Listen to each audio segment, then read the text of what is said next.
Good morning बच्चों। आप लोग पढ़ रहे थे अध्याय number 11 alcohol phenol ether. Last lecture में आपको ये बताया था कि हम एल्कोहल फिनॉल फिनिश कर चुके हैं। एल्कोहल फिनॉल के विरचन की विधियाँ, उनके भौतिक गुण, उनकी रासायनिक अभिक्रियाएँ सब कंप्लीट हो गया था। और इस लेक्चर में अपने को जो पढ़ना है वो कौन है? ईथर है। इस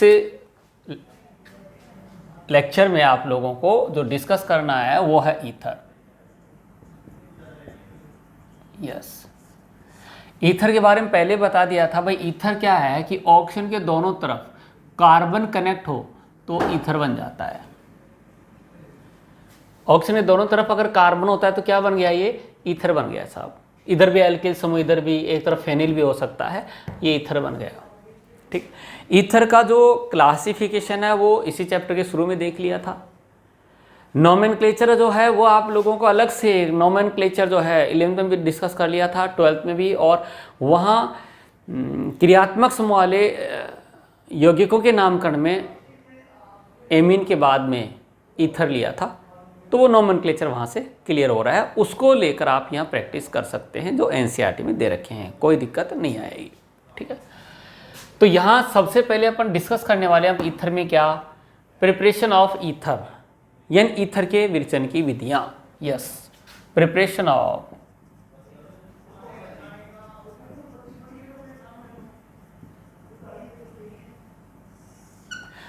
ऑफ ईथर, यानी कि ईथर कैसे बनेगा। तो ईथर बनाने के लिए तो पहली विधि काम में ले रहे हैं वो है फ्रॉम एल्कोहल।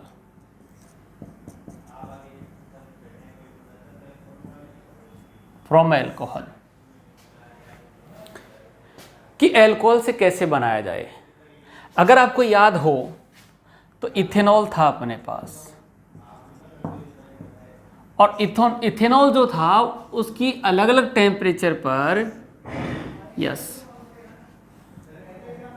कॉन्संट्रेट H2SO4, यहां भी कॉन्संट्रेट H2SO4। ठीक है, तो यहाँ जो टेम्परेचर है वो 170 डिग्री सेल्सियस और यहाँ जो है 140 डिग्री सेल्सियस। ये मेरे पास इथेनॉल है। यस, अगर इथेनॉल की रिएक्शन सांद्र H2SO4 के साथ 170 डिग्री सेल्सियस ताप पर करवाई जाती है तो यहाँ निर्जलीकरण से एल्कीन बना था। और इसकी क्रियाविधि इसी चैप्टर में डिस्कस कर लिए थे आप एल्कोहल में, यानी एल्कोहल की रासायनिक अभिक्रियाओं में।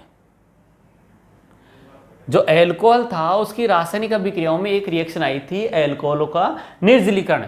तो वहाँ ये बताया था कि जो एल्कोहल था उसको सांद्र H2SO4 की उपस्थिति में 170 पर गर्म करते हैं तो एल्किन का निर्माण होता है और यहाँ पर H2O चला जाता है।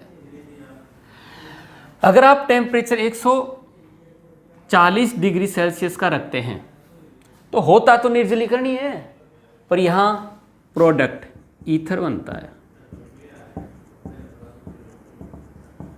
ये बनता है। यहाँ 2 मॉलिक्यूल काम में आते हैं। यहाँ पर कितने मॉलिक्यूल काम में आते हैं? 2 मॉलिक्यूल। वैसे इसकी क्रियाविधि आप लोगों को मैंने बता दी थी। इसकी जो मैकेनिज्म है वो आपको ऑलरेडी मैंने बता दिया था। ठीक है कि नहीं? फिर भी आपको लगता है कि सर दोबारा बताना चाहिए, तो मैं इसको कह देता हूं ए, इसको कह देता हूं बी। मैं आपको एक ही क्रियाविधि बता रहा हूं, एक ही क्रियाविधि ए। अगर क्रियाविधि ए में देखें तो सबसे पहले क्या टूटता था? H2SO4। किस में टूट रहा है? H plus HSO4 minus. याद होना चाहिए।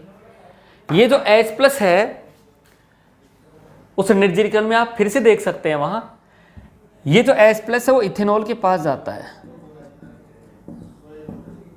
यस, और इसके पास जाके इसका जो लोन पेयर है उसको लेता है CH3CH2, ये O,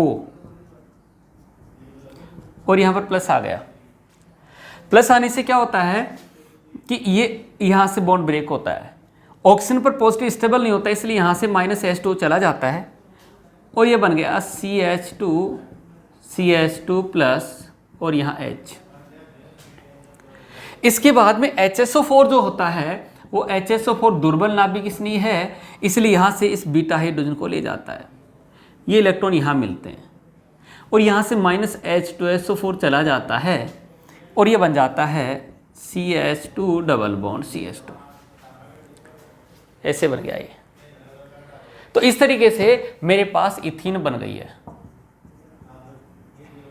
इथीन बन गई है, ठीक है, ये इथीन बन गई है।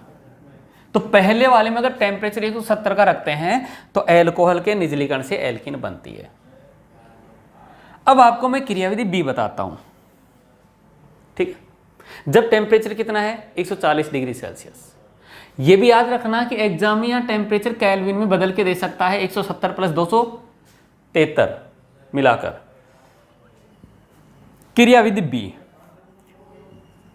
बी ऐसे चल रही है, बी में भी H2SO4 टूटेगा, H प्लस और HSO4 माइनस मिलेगा, फिर वही H प्लस को चाहिए इलेक्ट्रॉन, तो क्या होगा, ऑक्सीजन के पास आएगा, यहां आकर ये प्लस आ जाएगा।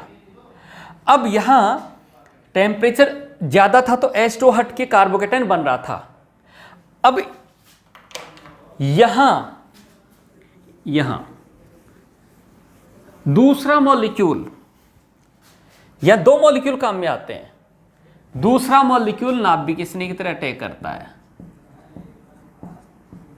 ये वाला अटैक करता है इसके ऊपर अटैक करता है और यहां से हटाता है -H2। भैया समझते रहो, पूरे दिमाग से सुनो, जहां समझ में लेक्चर पीछे करके फिर वापस सुनो। 2 बार समझाऊंगा वही बात रहेगी, 3 बार वही रहेगी, फिर भी समझ नहीं है तो कंसल्ट कर लो। तो यहां से ये इलेक्ट्रॉन आया, यहां ये हट गया, यहां से -H2 चला गया, CH3 CH2O CH2 CH3, और यहां देखिए ये हटा है, ये ऑक्सीजन कनेक्ट हुआ है, इस पर हाइड्रोजन भी है, यस। यहाँ H plus as a catalyst आया था, यहाँ से H प्लस चला जाता है, यस, -H प्लस चला जाएगा, ठीक है, और इसके जाने से ये बन गया CH3 CH2O CH2 CH3, yes, ये बन गया। इसका नाम होता है die ethyl ether, yes, die ethyl ether. IUPAC नाम होता है इथॉक्सी इथेन, ये इसका IUPAC नाम होता है। बोलो कहानी समझ में आई कि नहीं आई? आ गई।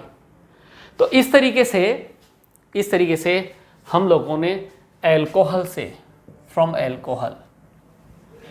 एल्कोहल से क्या बनाया, ईथर बना लिया, एल्कीनी बता दिया, तुलनात्मक अध्ययन के लिए बताया है। ईथर बना हो तो यही चलना है, ईथर बनाना हो तो यही चलना है, ठीक है, कोई प्रॉब्लम इसमें? यस। अब लेते हैं दूसरी अभिक्रिया।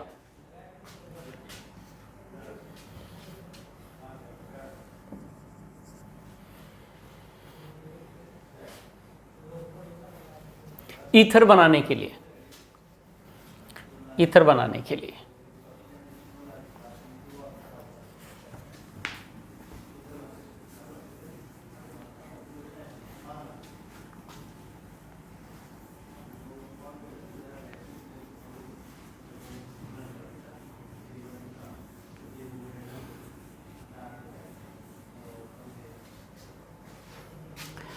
दूसरी जो अभिक्रिया है वो है विलियमसन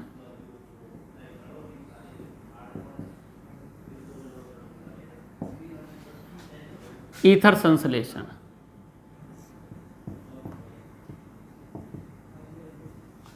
विलियमसन संश्लेषण या विलियमसन ईथर संश्लेषण, ठीक है। विलियमसन ईथर संश्लेषण में क्या होता है? विलियमसन ईथर संश्लेषण में ये वैज्ञानिक है, इसने कहा कि जब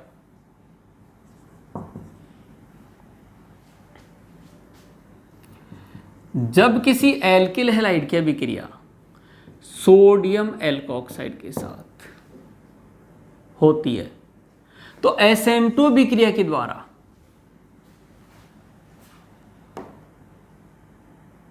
SN2 अभिक्रिया के द्वारा ईथर का निर्माण होता है। समझो बात को, यहां इस बंध में ध्रुवता होती है, पोलरिटी होती है, ऐसा हम लोग पहले पढ़ चुके हैं। CX जो है वो ध्रुवीय प्रकृति का है, ये इलेक्ट्रॉन यहां आएगा। जैसे इलेक्ट्रॉन यहां आएगा, यहां पर थोड़ा धनावेश पैदा होगा और उस धनावेश पर ये ऑक्सीजन अटैक कर देगा इलेक्ट्रॉन देकर, और सोडियम किसके साथ चला जाएगा, X के साथ। तो ये बन जाएगा ROR प्लस NaX। अगर ये डैश है तो ये एक डैश हो जाएगा, क्या बन गया, ईथर। क्या बोला गया, जब किसी एल्किल हैलाइड की अभिक्रिया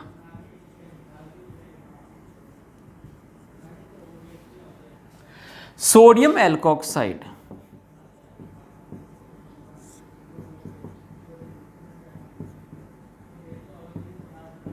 यस आर कोई एल्किल समूह है, ये कोई एल्किल समूह है, ठीक है। विलियमसन ईथर संश्लेषण क्या है, जब किसी एल्किल हैलाइड की अभिक्रिया सोडियम एल्कोक्साइड के साथ होती है तो SN2 क्रियाविधि के द्वारा, यानी नाभिक स्नेही प्रतिस्थापन अभिक्रिया के द्वारा ईथर का निर्माण होता है। इसे विलियमसन ईथर संश्लेषण कहते हैं। फिर सुन लीजिए आप, मैं लिखूंगा नहीं यहां, या लिखेंगे नहीं, यहां सुनाएंगे, समझाएंगे। जब सोडियम एल्कोक्स, जब एल्किल हैलाइड की अभिक्रिया सोडियम एल्कोक्साइड के साथ होती है तो SN2 क्रियाविधि के द्वारा ईथर का निर्माण होता है। इसे विलियमसन ईथर संश्लेषण कहते हैं। तो ईथर का निर्माण समझ में आ गया, यस। अब आप यहां उदाहरण ले सकते हैं, यस, जैसे CH3 CH2ONA, ये प्लस और ये माइनस होगा, लिखो चाहे मत लिखो, यहां ऐसा है। ये सोडियम इथॉक्साइड है, इसकी रिएक्शन करवा दिया एथिल क्लोराइड के साथ। मुझे पता है कि इसके इलेक्ट्रॉन क्लोरीन की तरफ खिसकेंगे तो यहाँ का जो माइनस जो है ऑक्सीजन है वो इलेक्ट्रॉन देकर इस कार्बन पर अटैक करेगा और ये प्लस वाला Cl के साथ चला जाएगा। यस, क्या बन गया, CH3 CH2O CH2 CH3 diethyl ether. By product क्या निकल गया, बाय प्रोडक्ट चला गया NaCl। यस, हो गया। अब एक चीज देखो आप, यहां दे रखा है CH3 उदाहरण, ये विलियमसन ईथर संश्लेषण का उदाहरण है, ये विलियमसन इथरीकरण का उदाहरण है, ये विलियमसन संश्लेषण का उदाहरण है।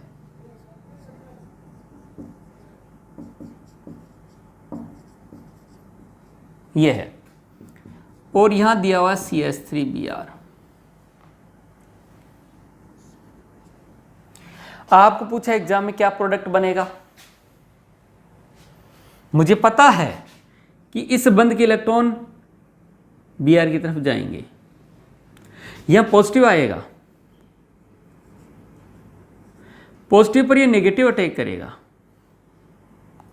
इसके अटैक करने से क्या बन जाएगा, CH3 CH3O, और यहां पर आ गया CH3। यस, साथ में क्या हट गया यहां से, NaBr बाय प्रोडक्ट। ईथर है, ये ईथर मिश्रित ईथर है, जब दोनों अलग अलग होते हैं तो मिश्रित ईथर बन गया। इसके विपरीत एक उदाहरण देखो आप, कि यहां आपने ले लिया CH3 और यहां Br ले लिया, इसका उल्टा, यहां Br, और यहां ले लिया CH3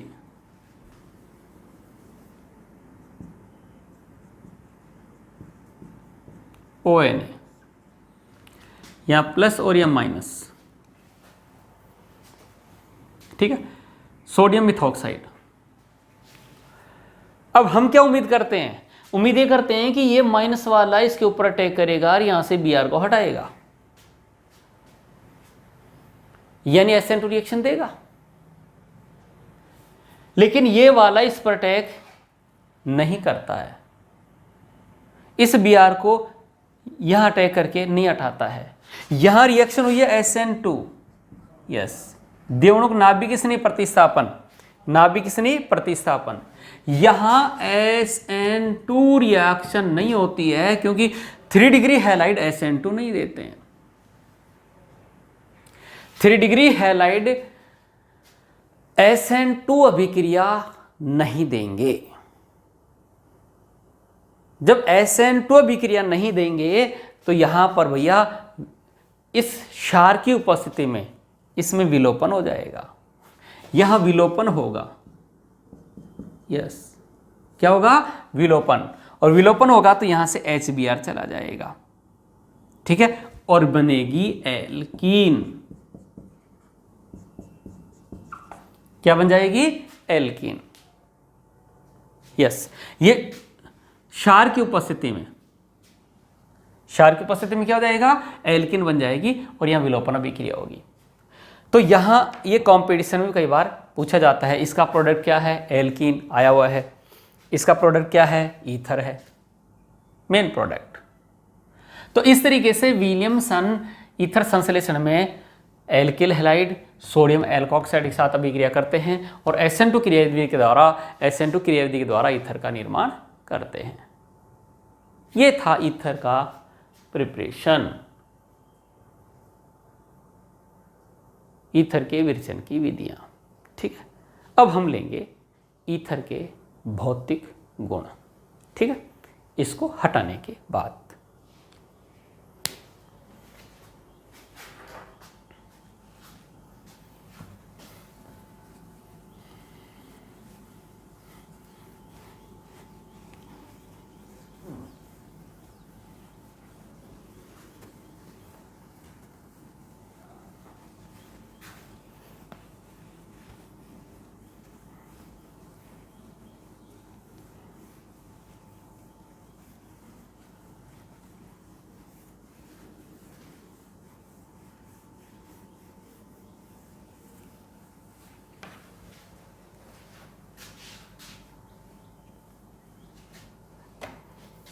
यस, आता है ईथर के भौतिक गुण, ठीक है, फिजिकल प्रॉपर्टीज ऑफ ईथर।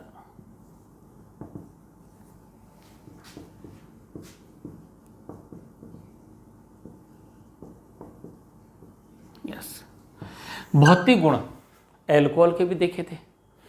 भौतिक गुणों में हम 2 बातें विशेष लेते हैं, एक तो क्वथनांक, यानी कह सकता हूं बॉइलिंग पॉइंट, ठीक है बच्चों। बॉइलिंग पॉइंट के लिए मैंने आपको ये बताया था कि या तो अणुभार ज्यादा हो,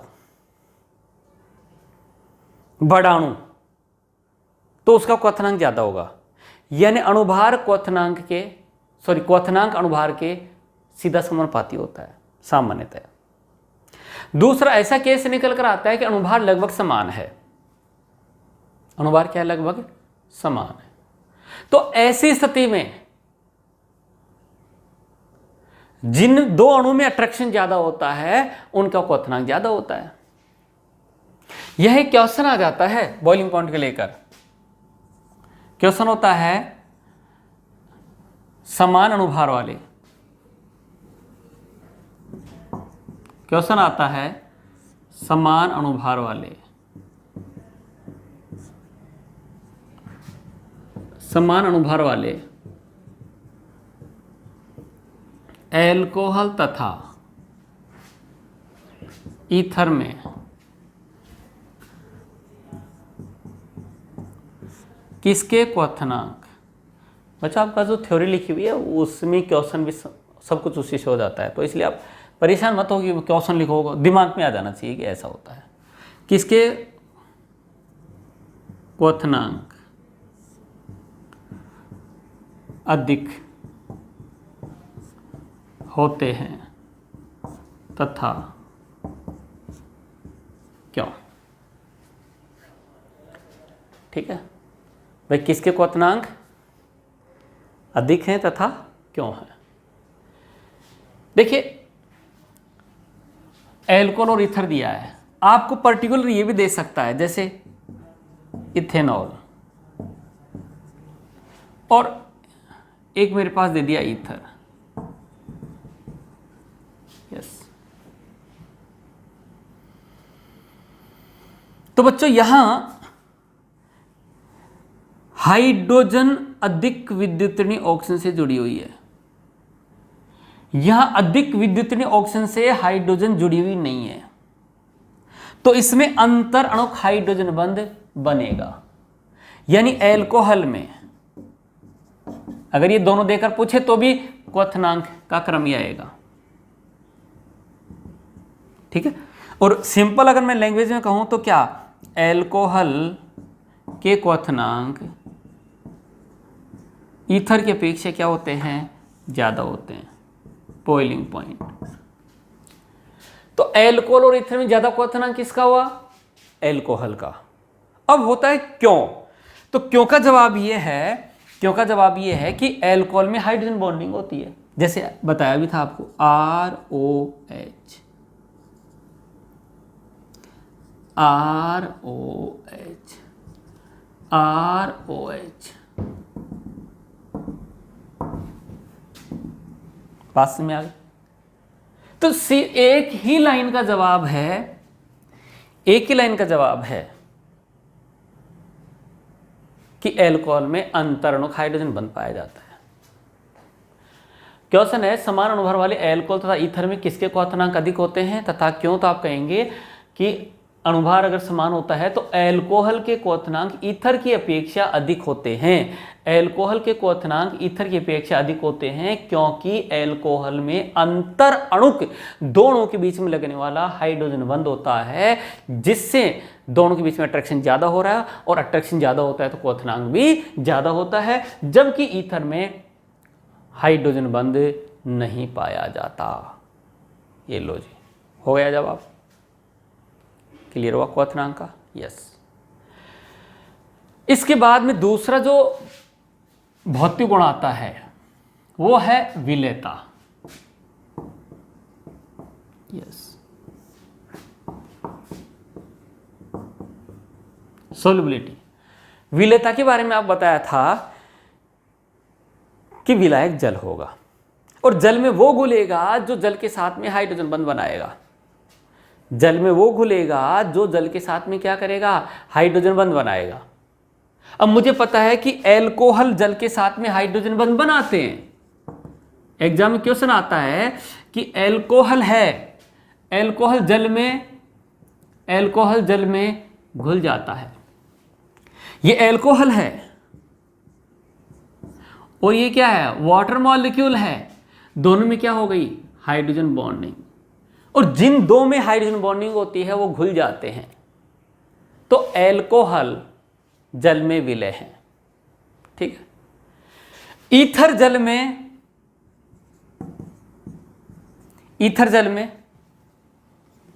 ये ईथर है, ईथर के दो अणुओं में हाइड्रोजन बंध नहीं होता है। ईथर के दो अणुओं में हाइड्रोजन बंध नहीं होता है। क्यों? क्योंकि ईथर में अधिक विद्युतनीय फ्लोरीन या ऑक्सीजन या नाइट्रोजन से जुड़ी हुई हाइड्रोजन नहीं होती है। ईथर में हाइड्रोजन बॉन्डिंग नहीं होती है, लेकिन वो जल के साथ में हाइड्रोजन बॉन्डिंग कर सकता है। क्यों? क्योंकि इधर अब हाइड्रोजन बॉन्डिंग आपको आना चाहिए पहले से। यहां हाइड्रोजन ऑक्सीजन से जुड़ी हुई है, अधिक विद्युतनीय से जुड़ी हुई है, और ईथर की ऑक्सीजन इधर आके क्या कर लेगी, हाइड्रोजन बॉन्डिंग कर लेगी। तो एल्कोहल भी हाइड्रोजन बॉन्डिंग करते हैं जल के साथ, और ईथर भी करते हैं। लेकिन ईथर में हाइड्रोजन बॉन्डिंग कम होती है इन एल्किल समूह की वजह से। तो अगर अणुभार बराबर है तो एल्कोहल ज्यादा घुलेगा ईथर की अपेक्षा। ठीक है। दूसरी बात, तो ईथर जो होते हैं, जो कम अणुभार वाले ईथर हैं, वो जल में आसानी से घुल जाते हैं। लेकिन जैसे जैसे इस एल्किल समूह का आकार बढ़ता जाता है, क्योंकि एल्किल भाग जल में विलयता का विरोध करता है, क्योंकि एल्किल समूह जल में विलयता का विरोध करता है, तो जैसे जैसे एल्किल समूह का आकार बढ़ता जाता है, ईथर की जल में विलयता घटती जाती है। ऐसा आपके पास लिखा हुआ है। क्यों? क्योंकि ये जो एल्किल समूह है वो क्या है? जल विरोधी। ये जल में नहीं घुलने वाला भाग होता है और इधर जल में घुलने वाला भाग हो रहा है, तो इसका आकार बढ़ेगा तो विलयता घटेगी। तो इस तरीके से हम लोगों ने पहले क्या देखा भाई? ईथर के विरचन की विधियां आज वाले लेक्चर में। फिर देखा ईथर के भौतिक गुण। भौतिक गुणों में पहला देखा बॉइलिंग पॉइंट और दूसरा क्या देखा? विलयता यानी सोल्युबिलिटी। ठीक है बच्चों? यस। नेक्स्ट लेते हैं इसकी केमिकल रिएक्शन, रासायनिक अभिक्रियाएं। किसकी? ईथर की। इसको रफ करने के बाद। ठीक है।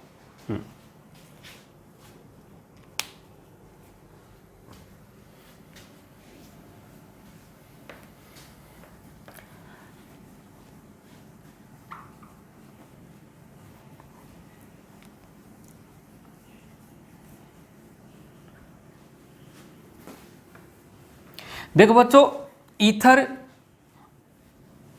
एरोमेटिक वलय पर भी हो सकता है, एरोमेटिक ईथर भी हो सकता है, और उसमें कैसी रिएक्शन होंगी वो हम देखेंगे अभी यहाँ। तो जो ईथर है उसमें जो रिएक्शंस हैं वो ऐसे हैं भाई कि एक तो ये ROR इस टाइप का ईथर है, तो इसकी एक तो रिएक्शन HI के साथ बहुत ही इंपॉर्टेंट रिएक्शन है, HX के साथ बहुत ही अच्छी रिएक्शन है। एक तो ये आती है रिएक्शन। दूसरा क्या होता है, जो बेंजीन वलय है उसके ऊपर मान लीजिए OR है, तो इस बेंजीन वलय पर भी अभिक्रिया होती है। ठीक है। तो ईथर में बेंजीन वलय के कारण होने वाली अभिक्रियाएं, ठीक है नहीं, जो कि इलेक्ट्रॉन से नहीं प्रतिस्थापन होती है। ठीक है। तो इसकी जो रासायनिक अभिक्रियाएं हैं उनको अपन क्या करेंगे? दो भागों में बांटेंगे। ठीक है। यस।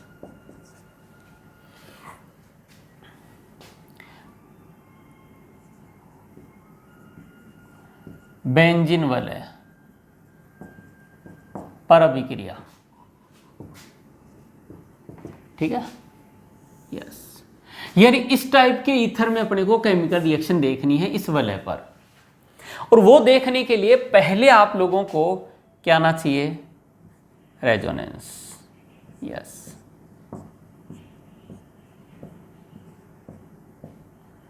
R हो सकता है, ठीक है कि नहीं? अगर CH3 होगा तो ये एनिसोल हो गया भाई, एनिसोल। और एक बार बोर्ड में क्वेश्चन आया हुआ है, एनिसोल की अनुनादी संरचनाएं बनाइए। 1 नंबर का क्वेश्चन क्या है? एनिसोल की अनुनादी संरचनाएं बनाइए। समझ रहे हो? तो अब अपने को क्या बनाना है यहां? एनिसोल की अनुनादी संरचनाएं। अगर आप एनिसोल की अनुनादी संरचनाएं बनाएंगे तो फिनोल के जैसी ही है, वहां पर H था और यहां H की जगह क्या आ गया? CH3। बाकी लोन पेयर वैसा का वैसा ही चलेगा। इसलिए आपको एक प्रकार का अनुनाद बनाना आ गया तो आप उस टाइप का सभी में अनुनाद बना सकते हैं। तो देखो इसके पास लोन पेयर है, ये इलेक्ट्रॉन यहां आया था और ये यहां आया था। किस में? फिनोल में। यह एनिसोल तो क्या हो जाएगा? CH3। जब इलेक्ट्रॉन यहां आया और ये यहां आया, देखो यहां माइनस आ गया, double bond double bond double bond O और ये CH3, यहां पर क्या आ गया? प्लस आ गया। तो इस एनिसोल की अनुनादी संरचना में हम देख रहे हैं कि ऑर्थो पर क्या है? नेगेटिव है, और बेंजीन वाले की अभिलाक्षणिक अभिक्रिया होती है इलेक्ट्रॉन से प्रतिस्थापन। बेंजीन वलय की अभिलाक्षणिक अभिक्रिया कौन सी होती है? इलेक्ट्रॉन स्नेह प्रतिस्थापन। तो यहां पर इलेक्ट्रॉन स्नेह आएगा। ठीक है, अब देखो ये इलेक्ट्रॉन यहां आया और ये यहां आया, तो यहां नेगेटिव चार्ज आ गया। अनुनाद में मैंने कहा था कि अनुनाद में इलेक्ट्रॉन चलता है डबल बॉन्ड की तरफ, ये आ गया। यस, यहां डबल बॉन्ड, या डबल बॉन्ड, यहां माइनस, ये डबल बॉन्ड, ये O और ये CH3 और यहां आ गया प्लस। बच्चों जब भी बेंजीन वलय के पड़ोस में लोन पेयर होता है तो वहां प्लस M लगता है। यस, अगर बेंजीन वलय के पड़ोस में लोन पेयर है तो प्लस M प्रभाव लगेगा, और प्लस M प्रभाव में इलेक्ट्रॉन दिए जाते हैं और इस पर प्लस आ जाता है। आ गया। अनुनाद को आगे बढ़ाएंगे तो ये इलेक्ट्रॉन यहां आएगा और ये यहां आएगा। जैसे ये यहां आएगा और ये यहां आएगा तो नई संरचना बन गई। ये माइनस, डबल बॉन्ड, ये आ गया OCH3। ठीक है, और इस पर आया है प्लस। अगर आपने यहां पॉजिटिव चार्ज नहीं बनाया तो अनुनादी संरचनाएं गलत मानी जाएंगी। ठीक है, अब देखिए आप, ये इलेक्ट्रॉन आएगा यहां, ये जाएगा यहां,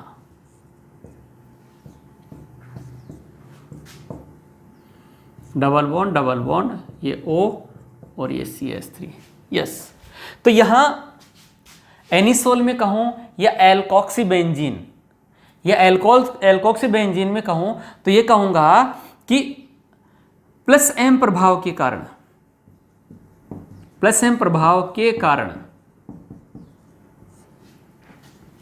ऑर्थो तथा पैरा स्थिति पर इलेक्ट्रॉन घनत्व मेटा की अपेक्षा अधिक होता है। अतः एल्कोक्सी समूह, ये वाला, या मिथॉक्सी समूह, अतः मिथॉक्सी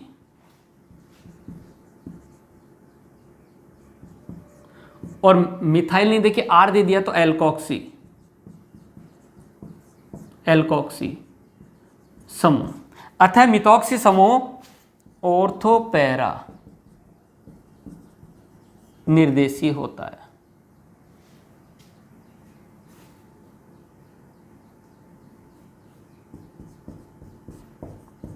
कैसा निर्देशी होता है? ऑर्थो पैरा निर्देशी। तो इस पर जो इलेक्ट्रॉन स्नेह आएगा वो कहां आएगा? वो आएगा ऑर्थो तथा पैरा पर। कहां पर आएगा? ऑर्थो पैरा पर। ठीक है, अब वो ऑर्थो पैरा पर कैसे आता है? क्योंकि यहां इलेक्ट्रॉन ज्यादा हैं, ऑर्थो पैरा पर, तो इलेक्ट्रॉन स्नेह ऑर्थो पैरा पर आएगा। और ऑर्थो पैरा पर अलग अलग अभिक्रियाएं होंगी। ठीक है कि नहीं? जैसे फ्रेडरक्राफ्ट हो जाएगी, नाइट्रिकन हो जाएगी, हेलोजनिकन हो जाएगी, इस तरीके की रिएक्शन आएंगी। तो